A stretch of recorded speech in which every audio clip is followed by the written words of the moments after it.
So,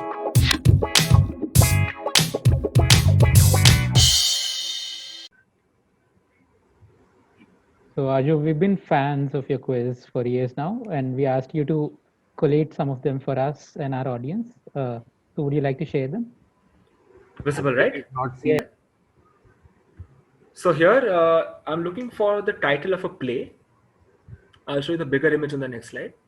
Now, parts of the play's title serve multiple duty as an expression of the artist's father's unshakable insistence that gave the original work of art, its title.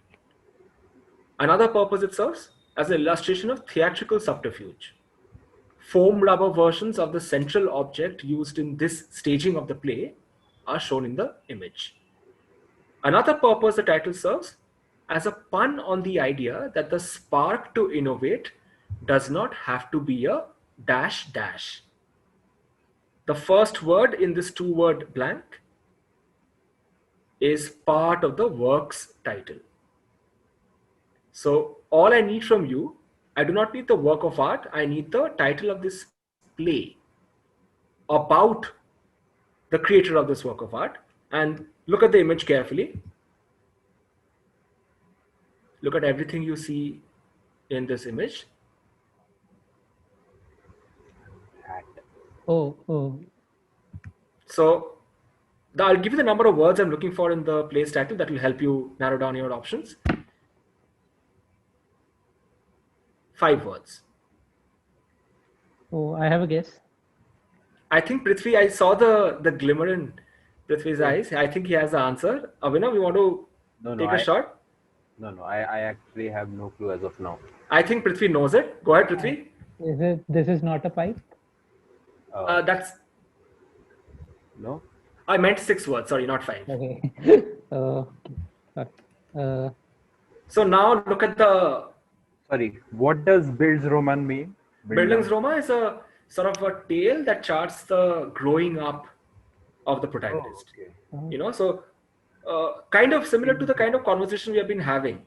So another way of looking at today's interview would be think of it as a Bildungsroman, my sort of choices that made me a quizzer, a quizmaster. You know, so this play is about the creator or the artist's life as an artist. So Prithvi, I need one more word from you, which is the title of the play. Okay.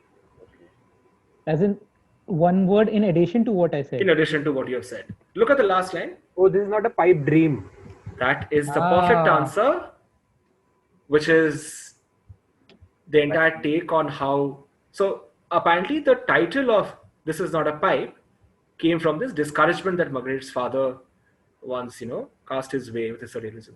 If I say this is not a pipe, then this is not a pipe. Oh, right. So good teamwork. Yeah, which is why we need teams. You can't do this. I agree. Couldn't agree more. Where did you ask this? This I asked in an arts quiz recently. Okay. Yeah. Okay. Next one. Some of the most famous sites in this European island nation was built in 1787 directly on the gallows, where public hangings had already taken place for years. The site, now a museum, suffered from severe overcrowding half a century after its foundation. This overcrowding was due to something intentional more than necessarily criminal. So which site or why specifically was there an overcrowding at this site 5.5 decades or so after its foundation? I have seen this and I forgot. This was in the Capital Punishment. Absolutely. This was in Capital Punishment 2018. 18, yeah. This is also that famous quiz where we had to stop asking vocally and mimic. This is the pounds gesture and this is a negative. I was also there then. Yeah. I don't remember this at all then. I think this was a part of the incommunicado bit of the quiz. Yeah. I'll try to figure this out again. One part is good enough. Why was there an overcrowding? I have a guess, but yeah, I'll take it. 1842. Yeah, 1840s. Think of what comes to mind with an European island nation.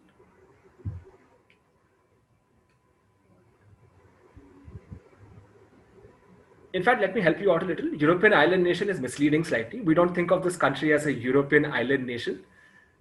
No. Okay, Is got it. Napoleon going to No, Saint Helena? No. Not quite. no. France? No. I'll guess this is the Irish potato famine. So why was there an overcrowding, Prithvi? Uh, Basically, this was where they were crowded for food or some. These were the prisons, so prisons had food. Perfectly done. Excellent answer from Prithvi. Yeah. This is Kilmainham Jail in Dublin. So they intentionally broke the law, as Prithvi said, in the hope that they would enter the jail and at least be fed while they're imprisoned. Right. Okay. Next one. So Complex came out with a much cited and oft-referenced list of the greatest performance art pieces of all time. And we know that performance art is slightly wacky and slightly crazy out of the box. But two entries on that list you wouldn't otherwise classify on the greatest performance art pieces of all time, which is why I'm asking the question. The entry number 16 on this complex list concerns an ongoing multimedia project stretching from 1928 to 1987. Okay, I have a guess. And the 24th entry involved disappointment at the artist's intended 30-minute long performance, geared down to a mere 7 minutes, culminating in the events of November 25, 1970. What are entry number 16 and 20, respectively, on Complex's greatest performance art pieces? Can I take a guess for the first part? Go ahead. Is this the Voyager Golden Records? No, but the timeline is off. 28 it began to 87, whatever number 16 is. So is this the church that's still in construction, Gaudi's church? Not quite. 1926 he passed away, so it must have begun, continuing. Okay. So one clue I'll give you is 16 and 24 in a manner of speaking are opposites. In a manner of speaking, they're opposites. And it's a fascinating list as well to check out. Yeah, so and there you will notice that all the other entries involve performance art meant to be displayed either in an open public place. There will be some Capro performance art pieces, Marina Abramovich, all of that. Conventional performance art pieces, but these two were exceptions in a particular common way. Okay, So let me give you another clue. So entry number 24, the way the disappointment was expressed on 25th November 1970, it resulted in the second entry's death. और confused हो रहे हैं. Okay. Okay.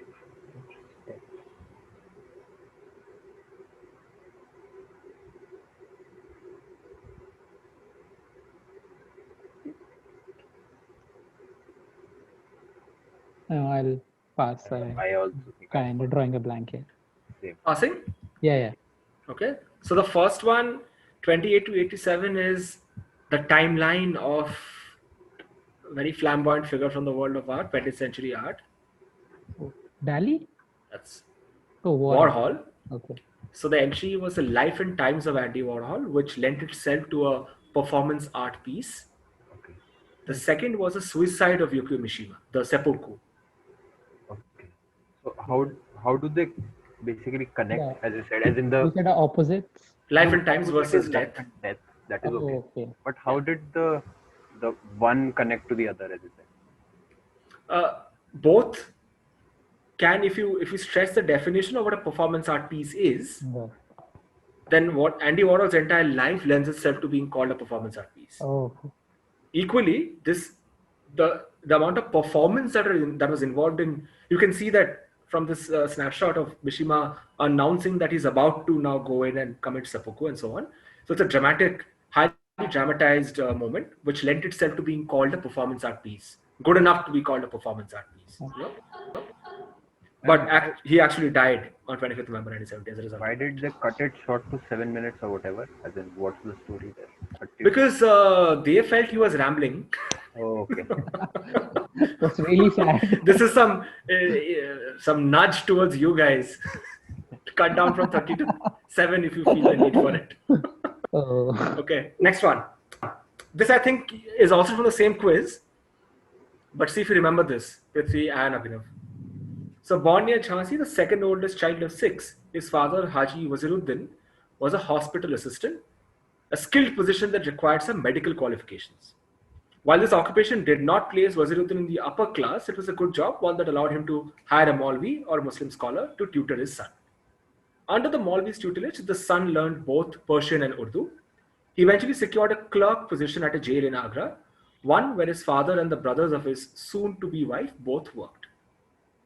Simply tell me, who was the son's next employer? This I remember, so I'll let Abhinav take it. Abhinav, this is not contextual in 2020 so much, but was in 2018 when this quiz was conducted. 2018.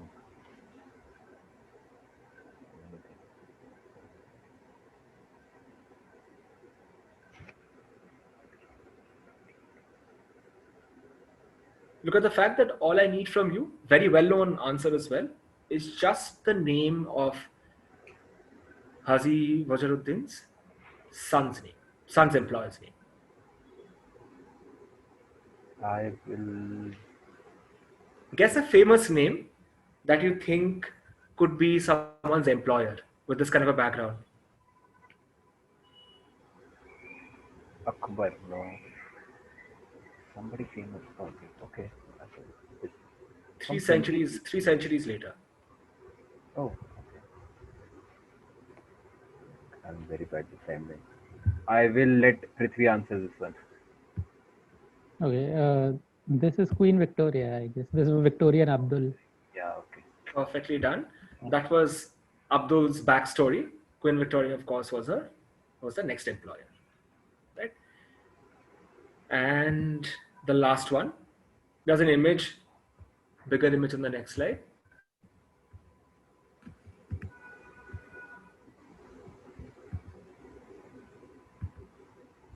Okay. So a new study has found that these cystosoma are covered with anti-reflective coatings on their legs and bodies that can dampen the reflection of light by 250-fold in some cases and prevent it from bouncing back to a hungry lanternfish's eye. The dragonfish and many other midwater predators have light-producing organs to shine on and detect prey, but the crustacean cystosoma at right grows an anti-reflective brush structure on its legs that diffuses light, enabling it to hide in plain sight. All of that faunal research story apart, what hallowed metaphor has been used for these midwater hypereid amphipods' anti-reflective powers? I'll say invisibility cloak. That's your final answer? Yeah, because hallowed. Oh, okay, nice. And that is the correct answer. Well caught on the clue front. Yeah. Yeah. So that's the 5 questions I had, guys. So this reminded me of one of my favorite questions that you set in for Arcania 2015, if I'm not wrong. Okay. What was the question? I don't remember the question. The answer was wallflower, and you had said what perky something is. Yeah. The fans that used to be used. Yeah. 19th century waltzes and so on. So those paper fans, right. Basically, that's the origin story. No recollection of all of that, but I remember that clue. Now. This was the one at City Fort, right? This is the yeah.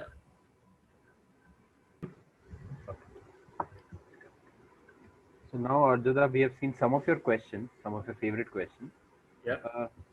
So again, we talk to you again as a quiz master. Do you sometimes, when you sit in a younger, as somebody who is younger than you in a quiz by them, do you sometimes feel that they have a tendency to ask the tougher questions in an open setting, or they probably look down upon a easy question as not being worthy of being in a quiz? Do you have that feeling? Because I do, because people, it's बहुत easy हो गया. I'm like कि होने दे, answer होने दे, कोई problem नहीं है. But I suddenly feel that tendency is there. Whenever somebody asks me to guinea pig mostly. Yeah, I've heard that quite a lot from quizzers. They generally complain that why do they feel this pressure? I mean, if you're talking to open quizzes, for example, after this kind of a quiz, the most common feedback you're likely to hear is they could have stuck to their strengths. No one would have complained about the strengths. But there are a few just overtly vocal, annoying characters also in quizzing who would make their preferences felt in no uncertain and loud terms, which often dissuades people from thinking ki in my future quizzes should I even venture into asking something about anime, or should I even consider asking something about some evolved Pokemon, because this guy is going to throw a Mars bar at me if I were to do that. So might as well not get hurt in the process and ask things that they will like. But the harm, and this can often come from assuming that everyone else is also saying the same thing. That's the point I'm trying to point out here, that if you talk to majority of open quizzers, they would say that there's a lot of merit in the variety that comes from new quizzers making questions on new topics. Now, if some of those questions connect back through references into traditional knowledge, right, that's a win-win. But there is no reason to shy away from asking those because you think it's an easy question. If I were a participant, and this is genuine, you can ask my teammates as well, I keep telling them it's too presumptuous to even think of a question as easy. I mean, what are you trying to say really through that? It's a bit like you often hear this from commentators. It might be a half volley or a full toss, Yes. but it still needs to be hit for a four. There's no such thing as an easy catch or a half volley that is easy. It's a half volley. It's a question. So if you think it's an easy question, good for you. Answer this one. Try answering the one that follows and the one after. Don't complain about the quiz being easy because you found that you had somehow, out of all the things on God's holy planet, you knew about this nugget. So keep it to yourself and answer it and get the points and move on. Stop calling it an easy question. For that's the last thing you want to hear. And funny, you often hear this from people who don't qualify. Yeah. Ye quiz, it was so easy. If I had qualified, podium finish guarantee. Yeah, In the reality that we happen to live at the venue, it did not qualify. So before calling a question easy, reflection necessary. Unless you have a privileged ticket, right? And this is where it gets murky and problematic.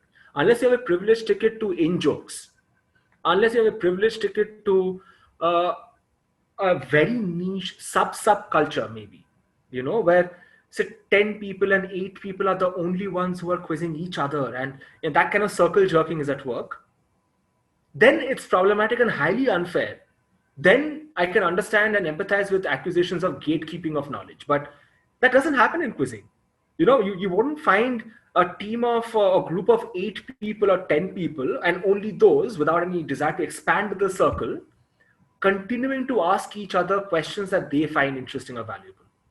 It typically expands, and that's a logical, natural way of things, almost, that it has to expand, it has to cut some corners on what you think is valued and what is not.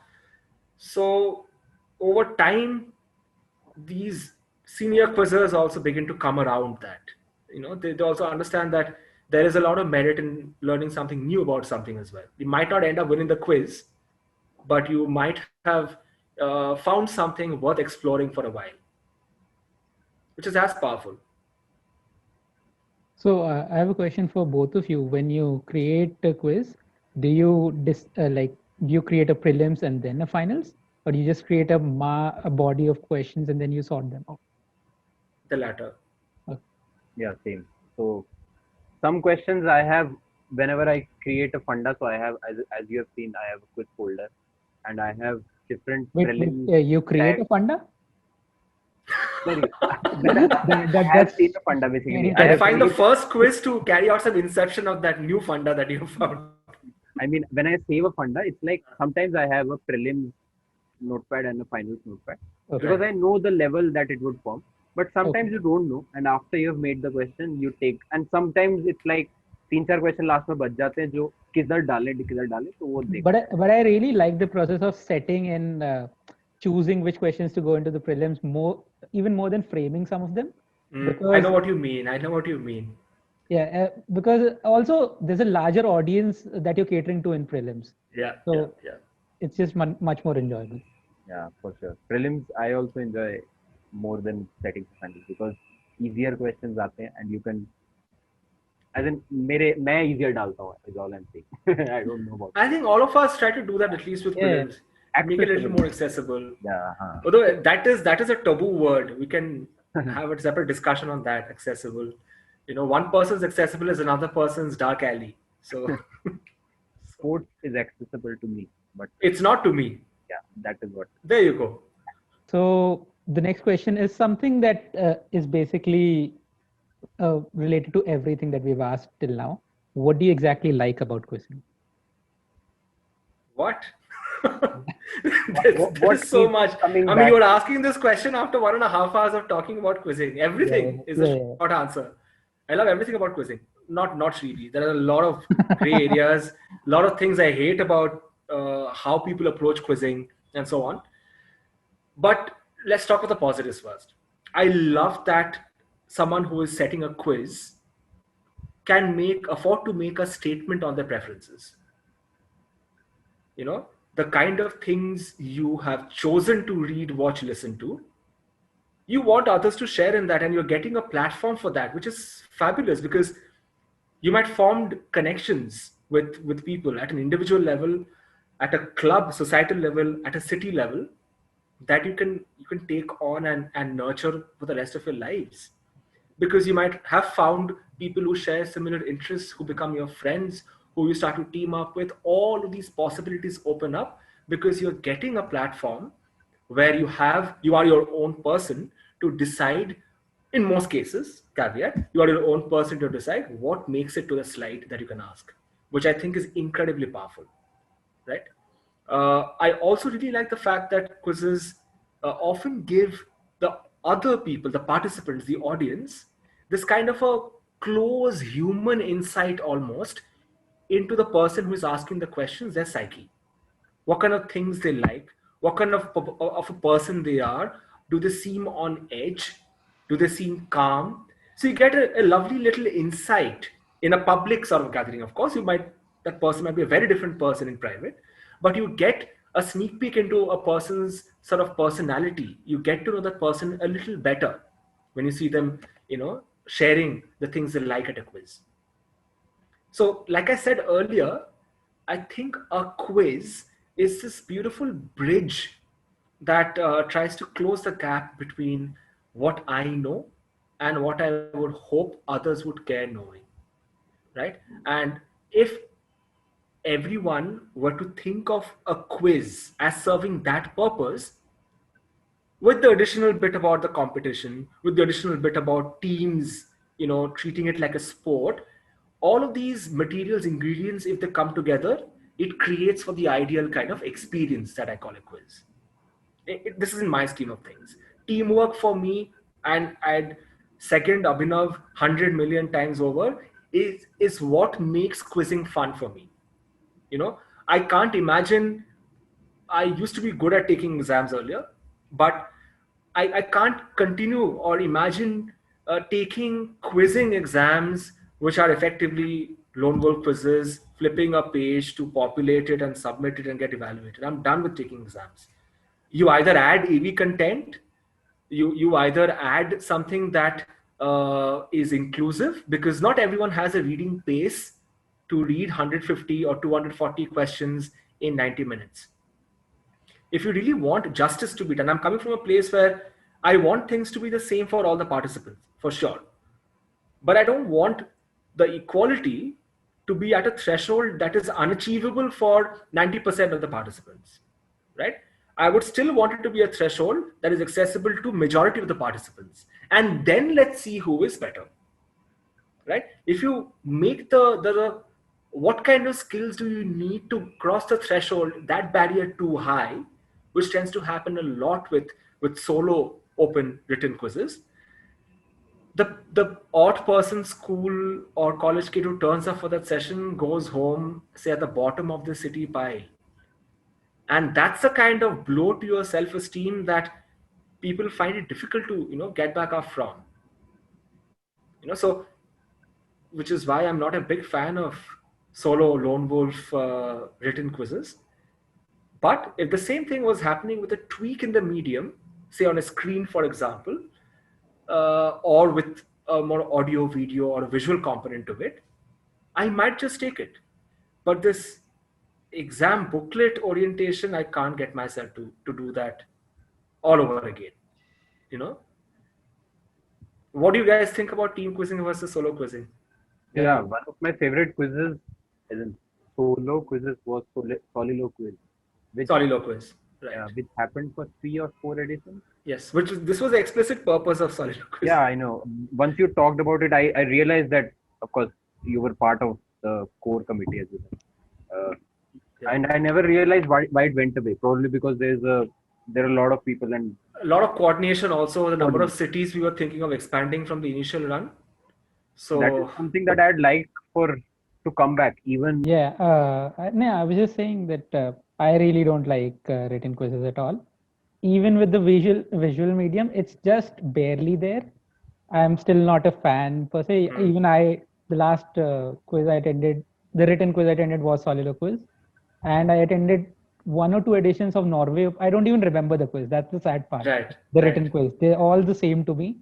So yeah, I just I remember that this happened in Triple IT Delhi, and there was a shortage of sheets for some reason. Yes, I remember this. Yeah, This was a Dubai Open. This was a Dubai Open. Yeah. So they asked.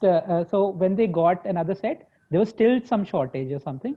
So I just didn't care enough. I said I don't want to take it anyway. Take my sheet. Yeah, and I just I saw some questions and then I just went out. actually, Dubai Open is still, I think, fun and One of the more accessible ones, actually. yeah, Yes. Taipei Challenge and Dubai Open. Those two are, I think, good at least in the written quiz one. But I generally But the thing is, I just don't like the format of it because prelims is a necessity to get to the finals. But if there's no finals, I don't have anything to look forward to a quiz. So I'd much rather have the sessions instead. So would you sit with it in your lone time, as in without the time limit? I really don't care for that.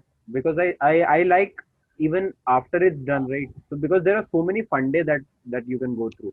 I like to sit through only for that because I know I'll score badly. Only because my recollection power is so bad. I need a teammate. I'll be like, अरे वो Star Wars का main character का नाम क्या था? ऐसा हुआ मेरे साथ कि I'll not remember those names and I'll spend 2 minutes even remembering something like that, and which is why Totally. like, And that's this crutch that Abhinav and I, and maybe also Prithvi, we are all trying to avoid addressing this elephant in the room, which is memory. Yeah. So if you have bad memory, the last thing you want to do is subject yourself to recall for 1.5 hours, right? Yeah. So हमसे ना हो पाएगा. I think it's mostly to do with sleep also for me at least. Yeah, sleep. I've also noticed for myself, it almost has a direct correlation with how agile my brain is and so on. So. But if you're coming from that in the current times, I don't think that's a fair comparison because I remember when we talked with Major also, you get much more tired in an online quiz, I feel. Yes. Screen fatigue. Fatigue is real. I could travel for 2 hours in the metro, that's fine. But this I can't. Each side. Okay, that's taking it too far, Prithvi. No, but it takes me 2 hours to reach North Campus. No, but that, which is why, therefore, would you still say that this is worse off? Would you still travel 2 hours for a live quiz? Yeah. Because I'll tell you, the journey that you're taking for 2 hours is not in front of a screen at one place. You're already doing things subconsciously. So it doesn't get tiring. And of course, what you are saying is also coming from a place where you are disgruntled with the way online quizzes happen. And so if you had the same confidence, in other words, hypothetical universe, right, in the content and assurance that other people participating are using the same set of faculties, which is 2 eyes, 2 ears, 1 finger, perhaps you need to type in the answer, and your brain, right?